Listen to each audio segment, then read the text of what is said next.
तवार्द्रदृष्ट्या मूकस्वयं मूककविर्यथासीत् तथा कुरु त्वं परमेश जाये त्वत्पादमूले प्रणतं दयार्द्रे उत्तिष्ठोत्तिष्ठ वरदे उत्तिष्ठ जगदीश्वरे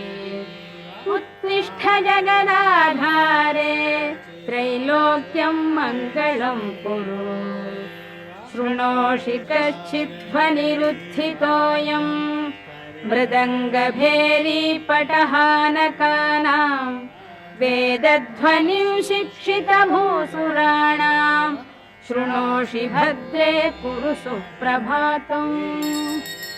शृणोषि भद्रे ननु शङ्खघोषं वैताళिकानां मधुरं च गानम्